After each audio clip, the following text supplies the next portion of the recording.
Spanish सीखते वक्त 5 बहुत मुफीद जुमले। नंबर 1 पे है puedes repetirlo।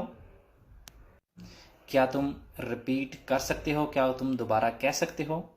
Number 2, no te he entendido।